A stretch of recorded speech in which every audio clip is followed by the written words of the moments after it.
Welcome to the Western Bell podcast series, with talks on traditional spiritual teaching and its application in the world today. The intention of the series is to offer something useful for those who are drawn to study themselves and engage practice on the spiritual path.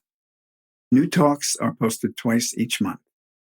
The content of the talks is for informational purposes only and not to provide any kind of counseling, medical, or professional advice. This podcast is titled Obsession for God. The talk was given by Matthew Files on September 13th, 2025 via Zoom. Matthew facilitates groups that support people to look deeper into their process, formulate their own questions, and become responsible for their choices. In this presentation, he says that obsession for God is not about the intensity of practice, but is an affair of the heart. He notes that we can't have obsession for God without obsession for life, that these may be interchangeable, and that a fire in us can be started by a spark that can come from different sources and touch us in ways that are consuming. Part of the presentation is a conversation with longtime practitioners about the subject of obsession, including the way that this is sometimes experienced in real love affairs. Matthew reads poetry of the Sufi saint Rabia and refers to some of the teaching and work of spiritual teachers, including Meher Baba, George Gurdjieff, E.J. Gold, and Lee Loswick. If there is benefit in this talk for you, please consider sharing the link to it or writing a review on social media or on one of the podcast platforms. Matthew Files. Tonight, I am speaking a little bit out of my pay grade, talking about obsession, because I would think that one who was talking about obsession may actually be obsessed. I wouldn't call myself that, but somehow I have a resonance with the whole idea of it. I mean, Jesus was crucified for saying, "I am the light of the world." And so was Al-Hallaj, the Sufi saint, mystic, who said, "I am the truth." And they pulled him apart with horses. And I think you have to be pretty obsessed with something to go that route, to go that far, to the point of being killed for being obsessed with God. That's pretty extreme. But obsession, I was realizing as I was putting this talk together that there are some buzzwords in this, like just the word obsession or the word God. So when I was asked if I can do a talk, and I said, let me come up with something. So I came up with the title. And he said, what do you think about changing God to transformation, being obsessed with transformation? And I said, no, don't like it. Because for me, the language of God is much harder to grasp onto, much harder to conceptualize than the language of transformation. Using the language of transformation, it's often very easy to say, oh, I got that. I understand that. Which is nice to understand things. But as my good friend Werner Erhard said, understanding is the booby prize. So this thing about obsession, I think we all have reference points for obsession, usually in the domains of money, food, and sex. Being obsessed with something. And what happens when we're obsessed with something or someone? Everything else gets obscured. We're just focused, consumed by that one thing, consumed by that one hot person we're just lusting after. We're just obsessed with them. Can't get them out of our mind, no matter what we do. But it could be any number of things. I think that's a real common one, though. And I think most of us have reference points for obsession in one place or another, one domain or another. And, when it comes to obsession on the path, oftentimes it's thought of like more is better. So more meditation, more chanting, more saying the name of God and being obsessed with that. But maybe that's just being obsessed with meditation, or being obsessed with chanting, or being obsessed with the name of God, which is not the same as being obsessed with God. It's just being obsessed with a particular form, a particular item. So when we talk about being obsessed with God, how is it to be obsessed with something that I don't even know what it really is? Not really. Also, I'm working on a couple of premises here, because the obsession on the path and obsession for realization, and there's no realization without obsession for God. And well, maybe nobody's really interested in realization. Maybe that's not what people are interested in. Maybe people aren't interested in that at all. Maybe that's totally passé. I really don't know. And then there's this whole consideration of God and trying to define, okay, what is it we're being obsessed for? And I personally like to stay away from definitions as much as possible, like pinning things down. And that's why I think Werner Erhard said, understanding is the booby prize.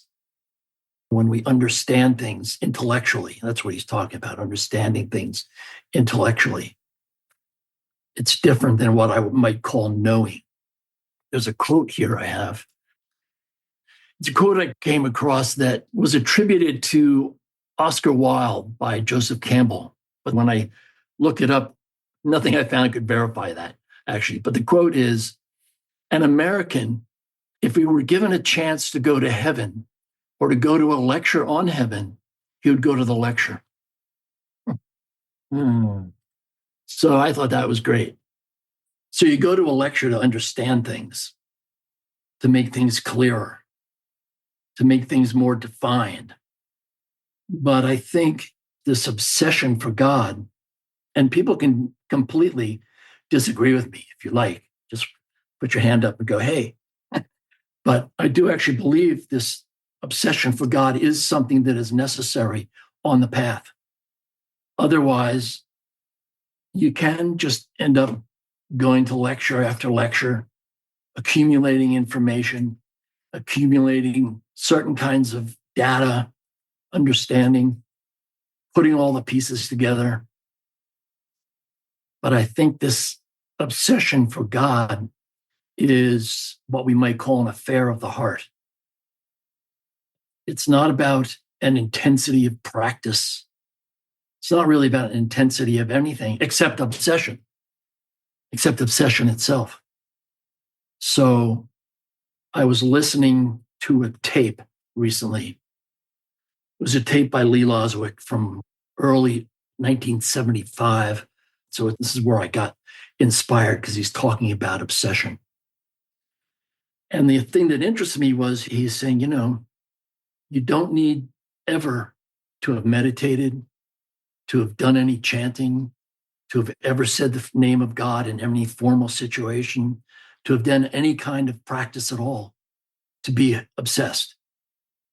They are not prerequisites for being obsessed. So it's not like we have to build up some sort of repository of spirituality, some battery of spirituality to actually be obsessed. It's really just a matter of connecting with something real, something that communicates that obsession to us just for an instant. That's all it takes to spark that obsession. And maybe we've all been sparked with obsession for God from time to time. I know I have. And I always thought to further that, to keep that going, meant more practice, work harder, practice-wise, more meditation, more study, that kind of thing. And I don't think that way anymore. I don't think that's the answer. In fact, I think it's more of a complete relaxation into what I would call that movement of obsession, of being obsessed. So sort of like allowing obsession to take over rather than trying to do something to make it stay. Bert and I are New England storytellers. They're both dead now. That wasn't their names. That was the name of a couple of albums they put out. And I forget the names of the actual comedians. And they had these couple of albums where they did these down east voices, and they told stories. And there's this one story, and the title of the story is called Which Way to East Vassalboro? Or in down east Maine, it's called Which Way to East Vassalboro?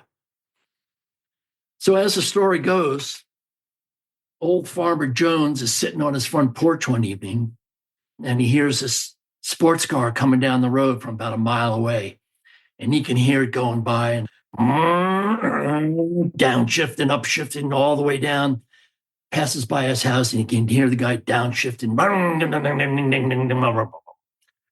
turns around, comes back the other way, goes past his house, speeding up, hears him downshift, comes back real slow, pulls in his driveway, and he looks up, and the guy says, "Which way to East Vassalboro?"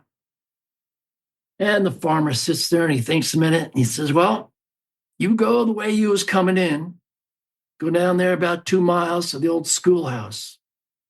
Take a right." No, he says, "No, that's not right." He says, "You go back the other way, the way you came from, go down to the old orchard where there used to be a big apple tree on the corner. Take a left down there." No, that's not right either. He says, "Come to think of it, can't get there from here." So that's funny.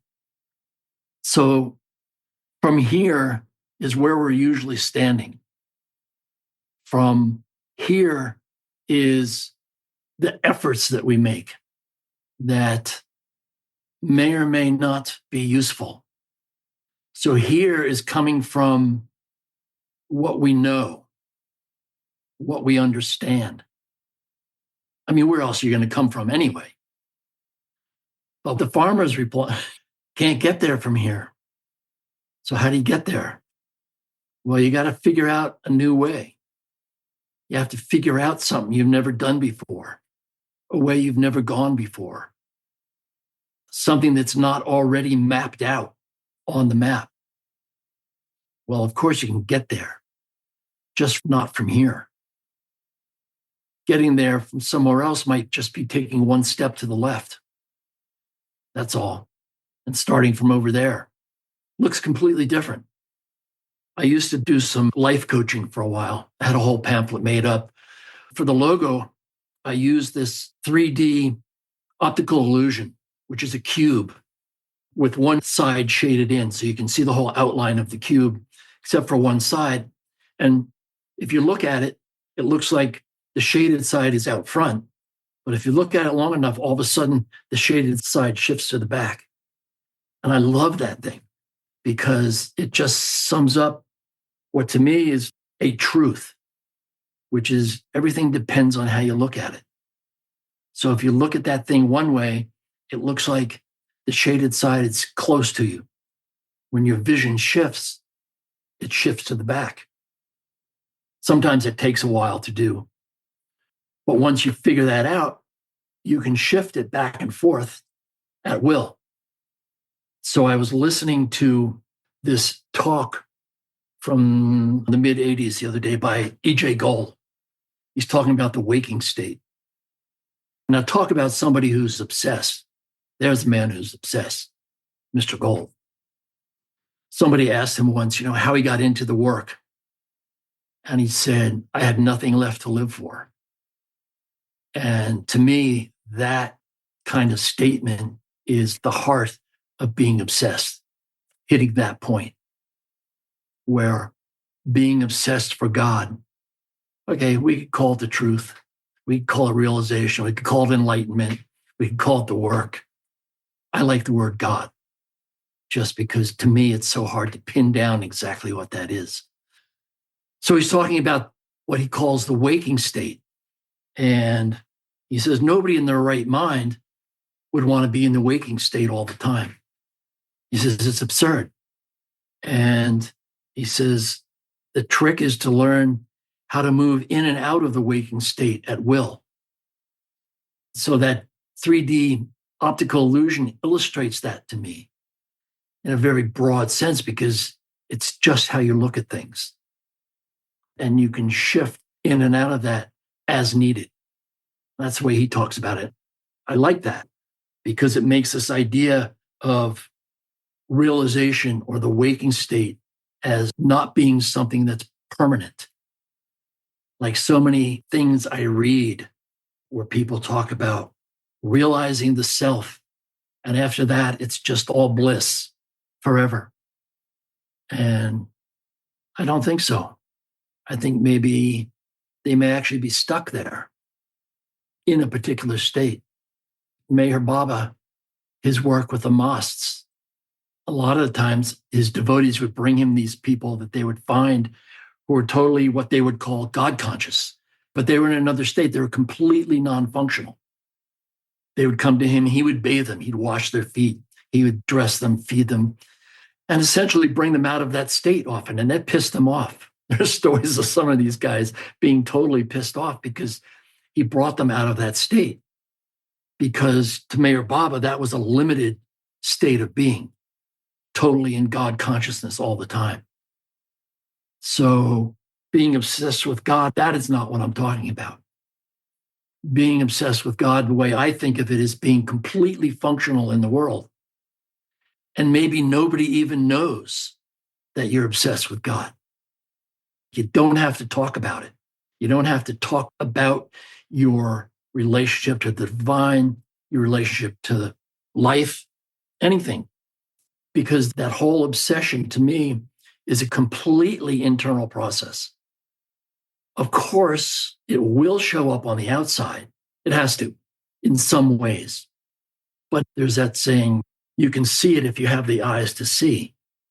So it could be that subtle that very few people would even notice. But for the most part, you can look completely functional rather than being like some mad sadhu, lost in some state of meditation and basically stuck in there, stuck in that state. So I'm rambling on with all these thoughts that I had as soon as I got inspired by this talk I was listening to about obsession. When I heard it, I didn't even have to think about it. It was just like, yes. You know those moments when you hear something or read something and you're just, yes, you just know it. It's totally understood completely in the moment that that is useful, necessary even. What are we talking about exactly? Obsession for God. Obsession for what exactly? Well, I mean, is it about me? it is about you. Like rather than allowing Jesus to be the only one that said, I am the light of the world, you might be too. No, but I mean, is obsession for God, is that about some kind of attainment for me? Or is it obsession for something beyond my own interests, for something else? What is that obsession for God is about? Well, I think everything starts as my own interest for my own benefit. I had it pointed out to me one time, completely accidentally, or maybe not, being at the age of, I was probably 35 at the time. Maybe, no, not even that old. Pointed out, and it was so clear to me that there wasn't anything I had ever done in my whole life, ever, not a single breath ever taken, a word spoken, a deed done, where my own self-interest wasn't the bottom line. That shook my world, completely rattled my world, because I had a very different perspective of myself. Very different. I thought I was this magnanimous, generous kind of guy, helpful, but bottom line, down there, down below all that facade, I was just doing it for me, my own self-interest. So I'm not sure how long that takes to go away, if it even does. But to me, that's where everything starts. I didn't get on a spiritual path for somebody else to save the world. I did it for enlightenment. For me, I wanted to be enlightened. I wanted to wake up. Is that obsession for God? No, I don't think so. It's called pseudo obsession. I think obsession for God, real obsession for God, is far more consuming than that. Have you ever experienced that or tasted that? I would have to say yes, because otherwise I don't think I'd be so keenly interested in the topic. So I actually have some reference point somewhere deep inside this thing where I know this to be true, this necessity for obsession. So a taste or a scent. I like the language of the senses, tastes and scents of things. So having a scent, like a hunting dog that tracks things down by its scent. So for me, that's how I track things down on the path in spiritual work. I track things down by their scent. The other day, I was driving along and I had just a moment. I had been really working hard at something, and I had just a moment of looking at a field, and it just was really different. It was so beautiful. It just seemed like I was out of myself and seeing things in an entirely different way, just for a very short period of time. Yeah. I don't know, I could use sophisticated language about it, but it was just a mood of loving that, of being full of that, of the experience of life, showing up, looking at this beautiful field, and Yeah. then immediately pass.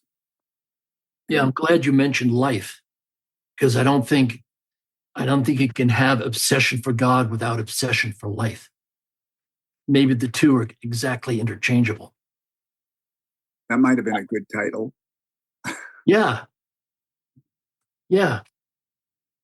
But I think I didn't use that because the last 6 months I've just been morbidly depressed. Mm. So how does that fit into having an obsession for life? I have no idea. But yeah, those kinds of moments. So here's this interesting thing that E.J. Gold was talking about. And he says, we've all had moments or maybe seconds of awakening in our life. He says, if you think back to times, particularly childhood times, and there's moments that you remember and you can see it, you can smell it, you remember all the sounds, it's almost real. He says, that's because you were in the waking state in that moment.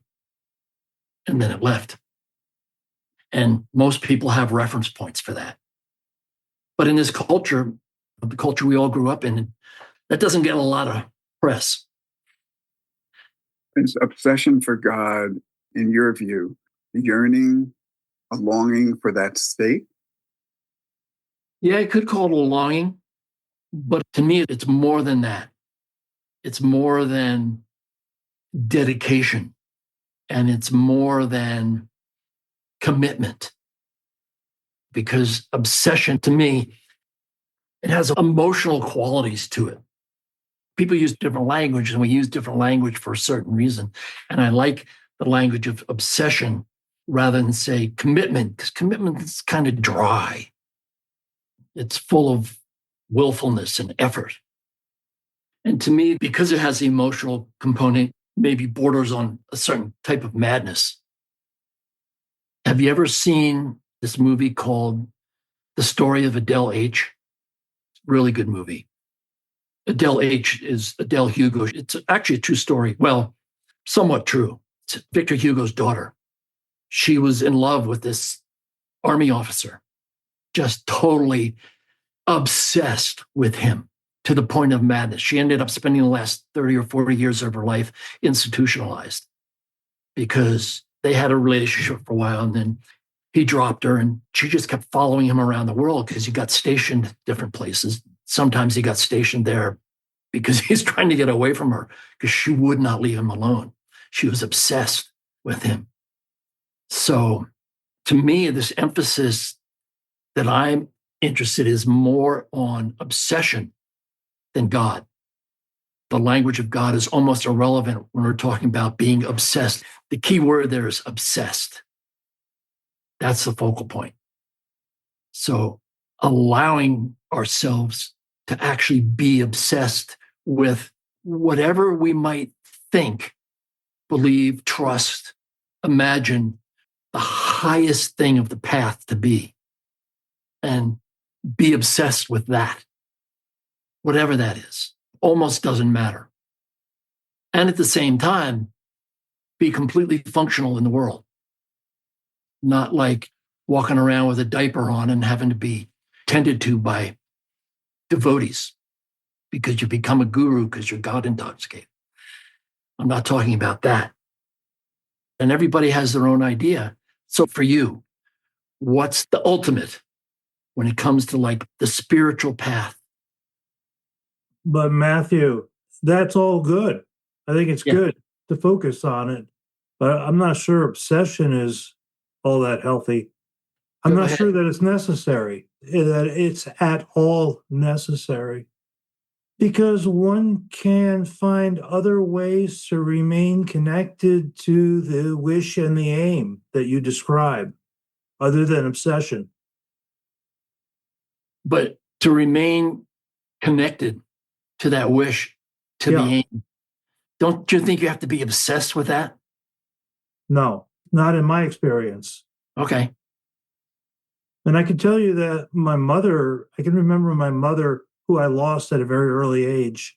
One of the things I remember her saying to me was at around age 10, she said that I was to keep God in mind in every moment. Mm-hmm. And at the time, the minute she said it, I felt overwhelmed by that. But I actually have not forgotten it, and it has helped me.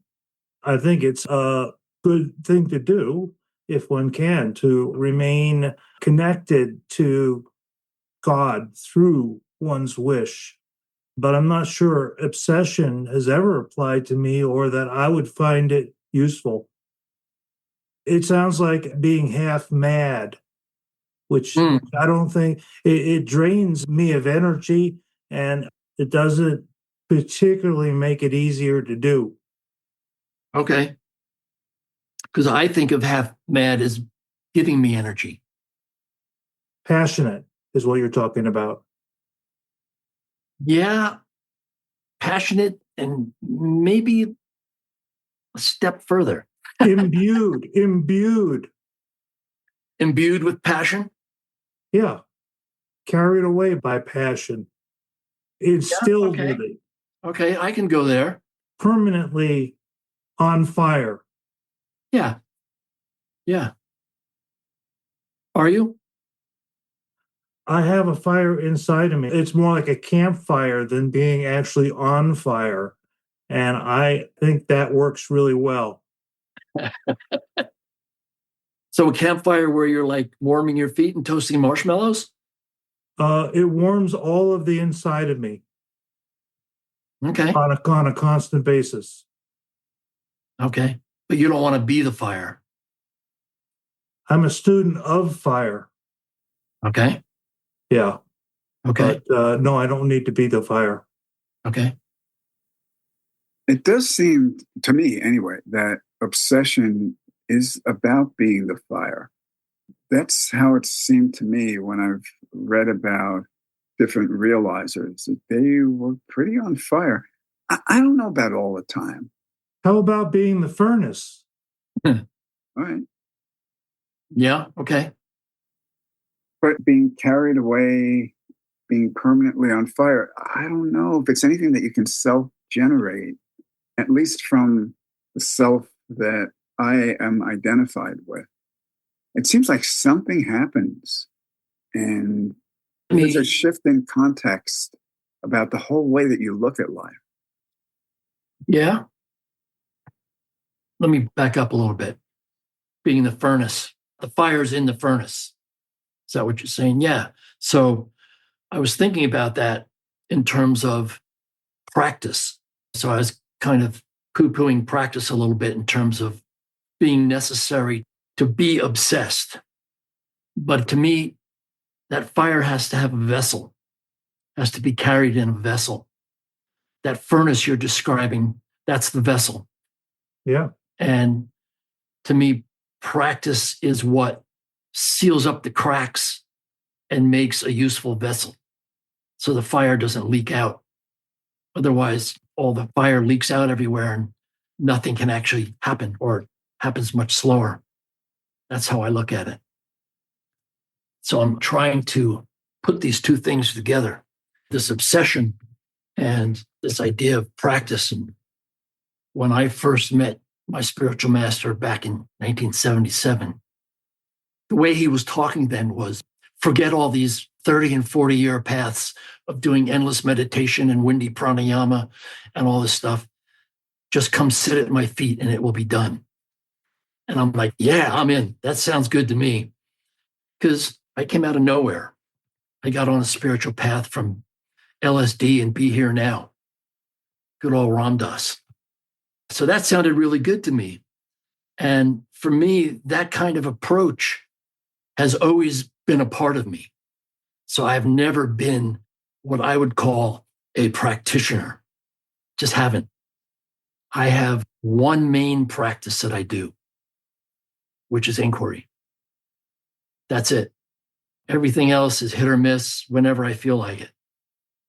But I put everything into it. And so far it's worked. So far, so good. I have no complaints. I don't feel like I'm missing anything. And as far as having almost 50 years on the path, I have to say, I don't give that any weight at all. That means nothing to me. It actually embarrasses me. I've been introduced that way sometimes. Oh, this Matthew, he's been a student of Lee Lozowick for almost 50 years. And I'm kind of like putting my head down and try to waddle off somewhere.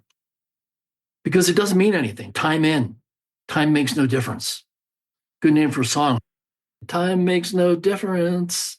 Anyway, time in doesn't make any difference. What makes a difference is what you do with the time.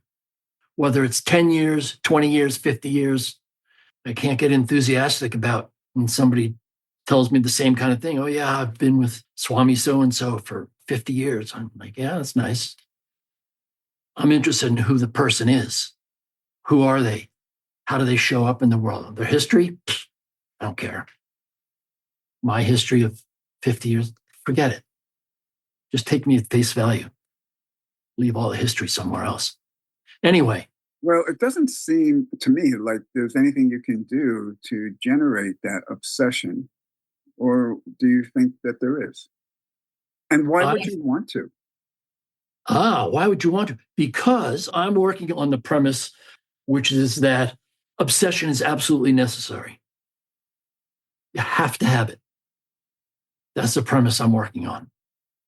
That even though it is said that there's actually no top end to the path, whatever you think the top end is, only obsession with that will get you there.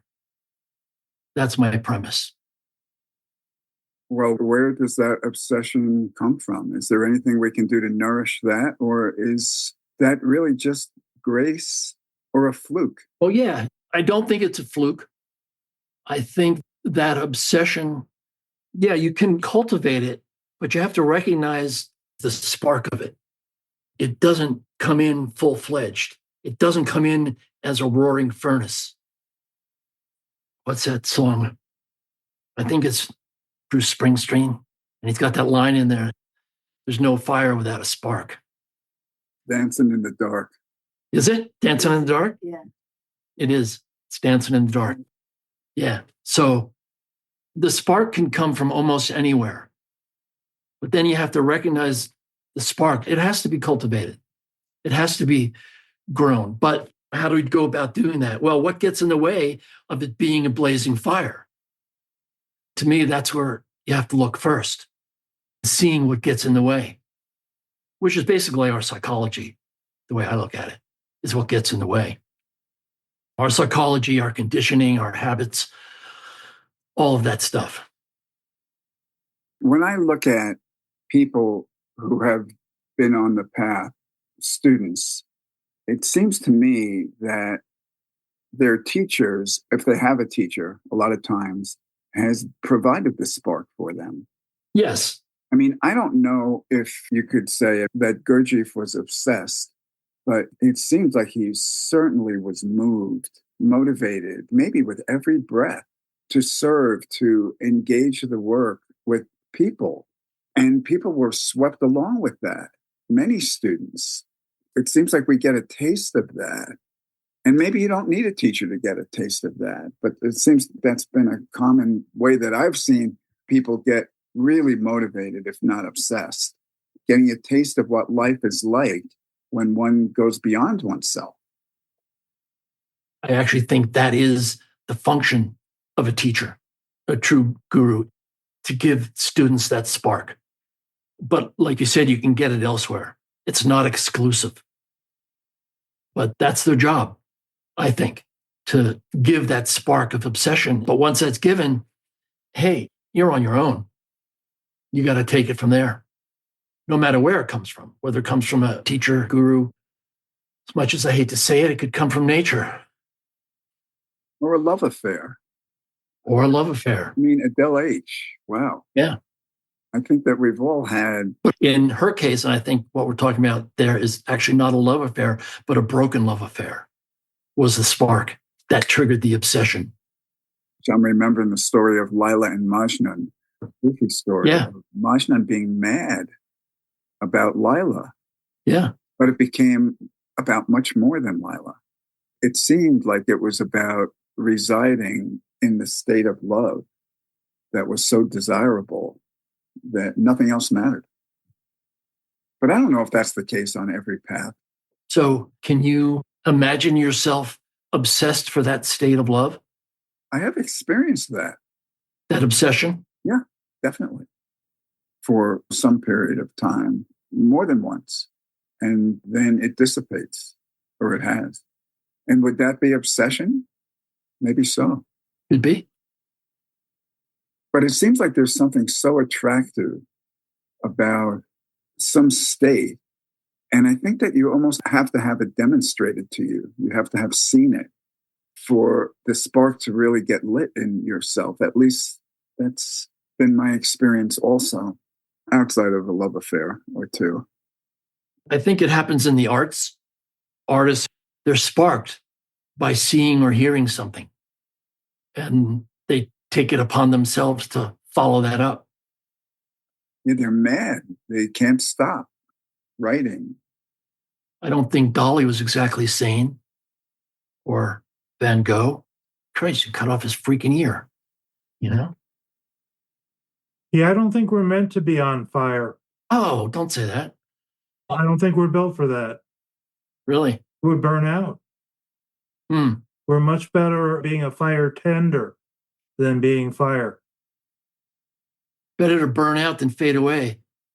So I've heard. Neil Young. Maybe we have our destinies. I don't know. I like the idea of being on fire. I totally resist it, I have to tell you, even though I'm talking about it here and championing it. But I resist it like a madman. Maybe that's my obsession, to resist it.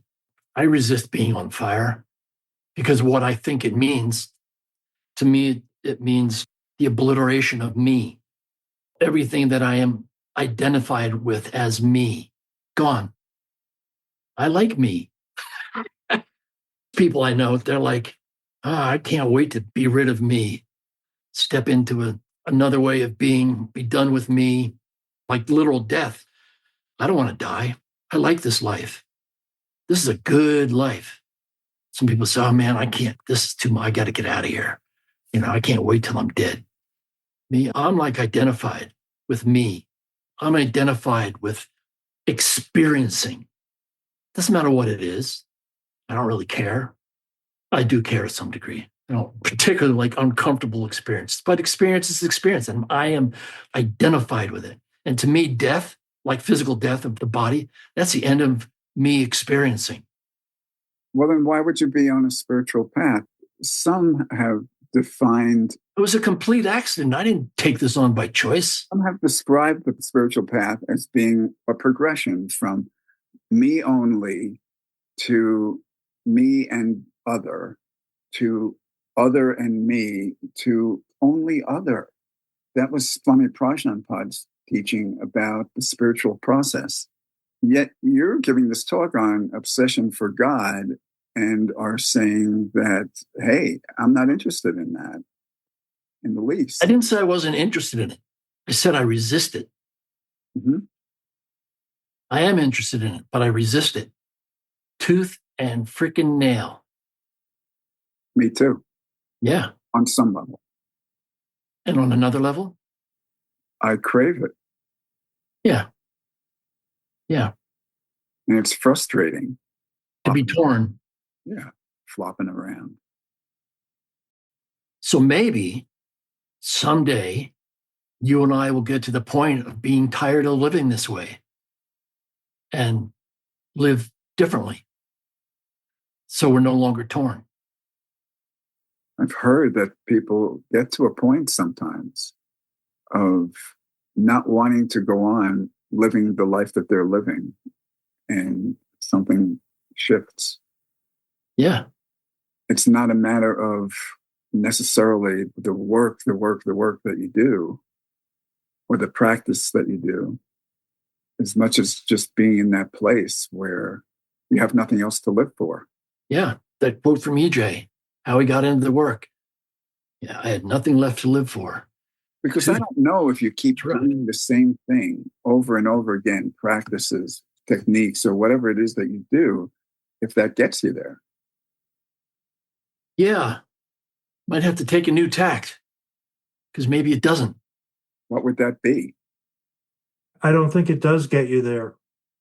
I have had to leave practice and leave the path and go off road. What about practice in your case, or in the case of the school you're associated with, practicing the movements? Yeah, I did the movements for 12 years. I couldn't do them now physically. There's different things that are of different use at different stages in one's life and in one's development. And then when you get to be like old duffers like us that have been at it for 50 years, you can start to forge out into the unknown. But it allows it to get into your bloodstream.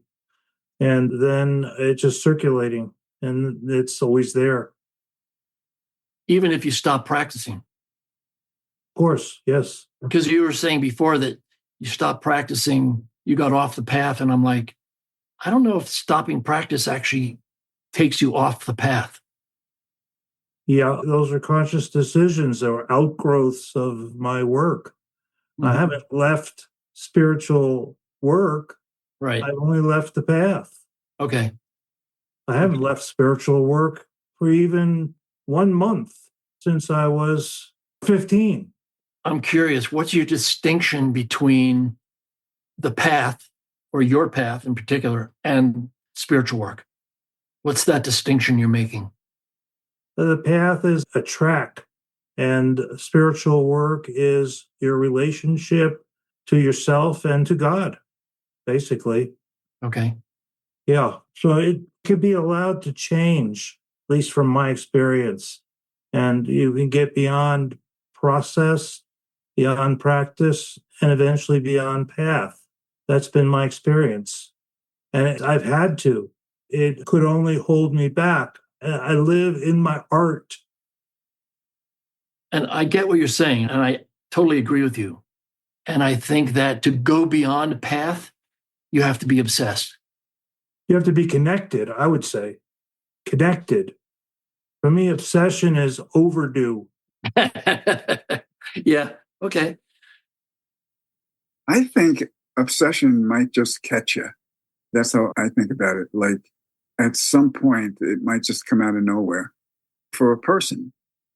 In the meantime, I practice, because if I don't practice, if I don't sit, if I don't exercise, if I don't study, those are the kind of practices that I do. Even for a few days, I can feel the effects. the path never goes away. It's circulating in my blood. And I don't think that that'll ever stop. But I also know people who have left the path decades ago, and I think it's still circulating in their blood. But things are pretty stagnant, it seems like to me.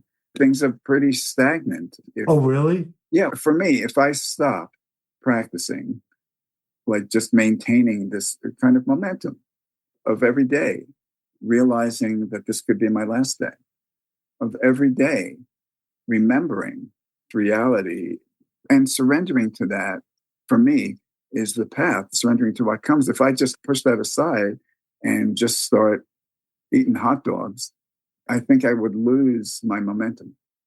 I was going to say that you can make everything practice. And that's what I'm talking about. Not slumming on some hot dogs and goofing off.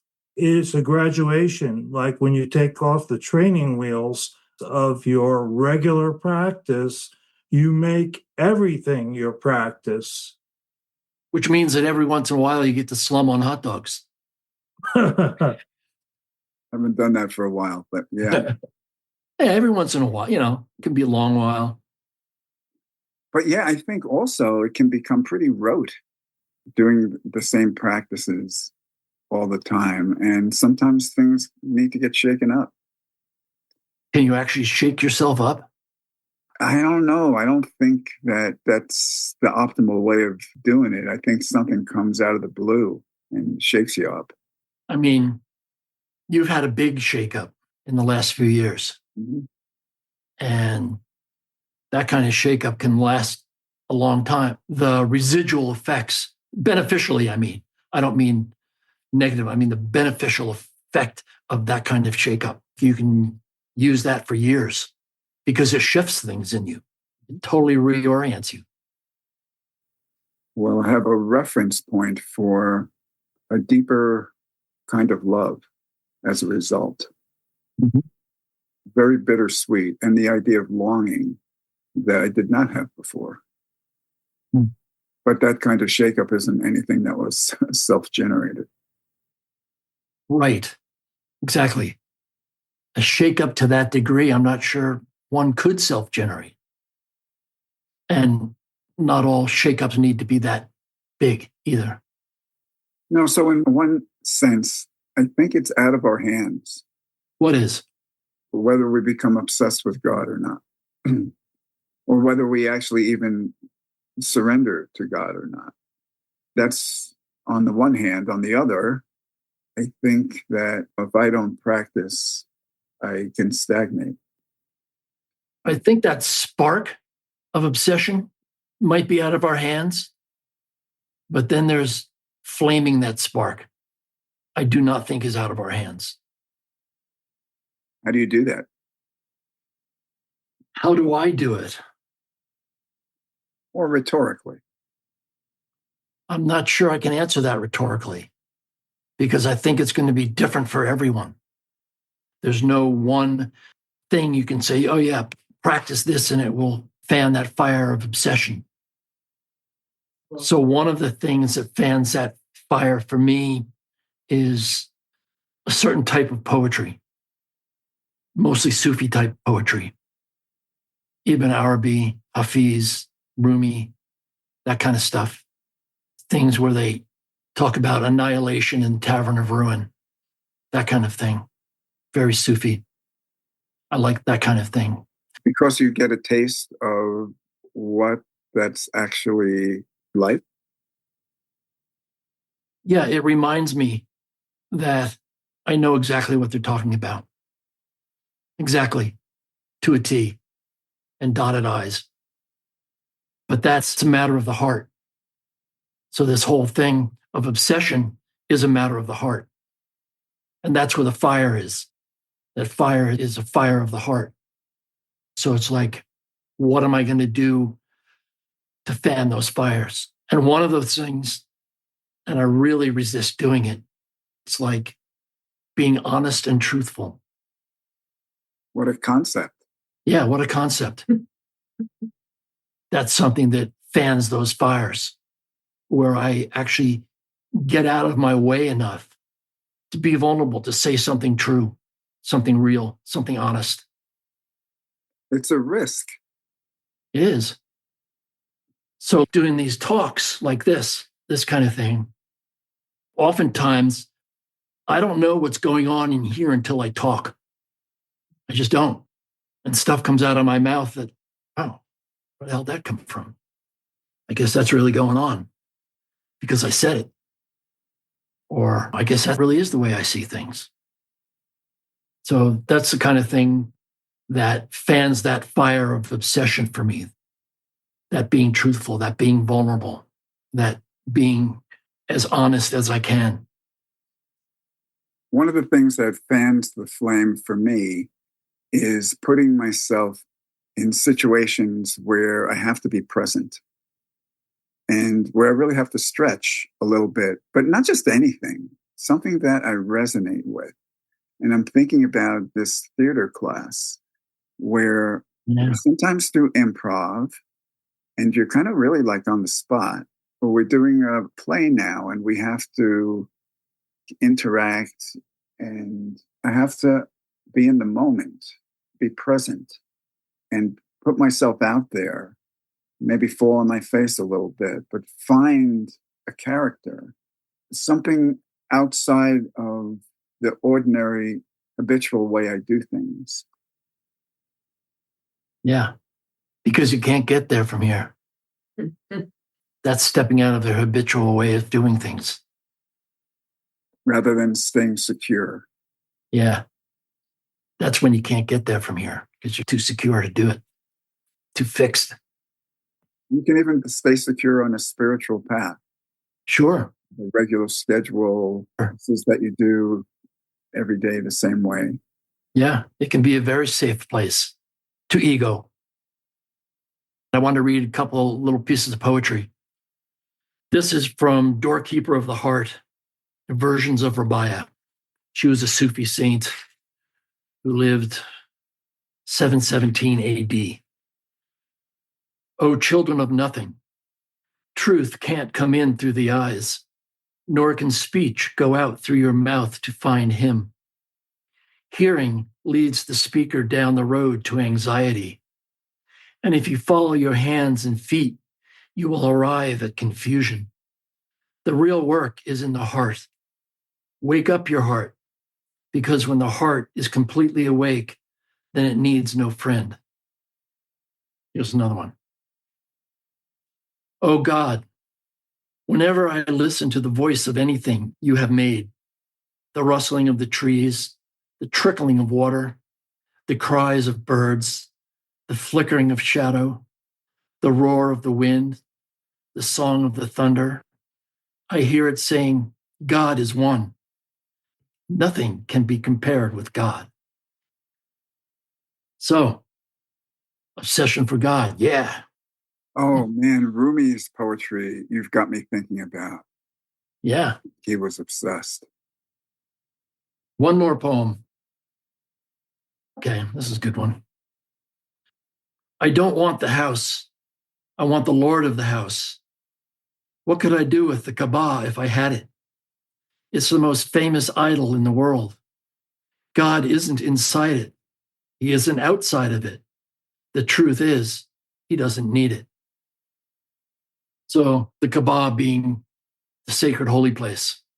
So God doesn't need the sacred holy places. We do, maybe. But I think obsession for God, we may find that God actually is everywhere. Reminds me of a story. One last story. I think it was Jack Kornfield. And he was in Japan, went to visit some Roshi there. And they go into the temple where he is. And Jack Kornfield is a young guy at the time. And he goes to see this old Roshi, well known. He wants to study with him. And the Roshi's in there. He's got the statue of the Buddha and the Buddha statue of the Buddha. Had a statue of the Buddha. And, he's burning incense to it and chanting to it.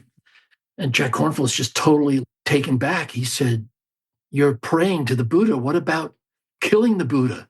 Find the Buddha on the road, kill it. He looks at him and he says, you kill the Buddha, I'll worship him. Here's the old Zen practitioner, the old Zen Roshi. contradicting that great Zen saying of, if you meet the Buddha on the road, kill it. And maybe he had already killed the Buddha. Now he got to worship it.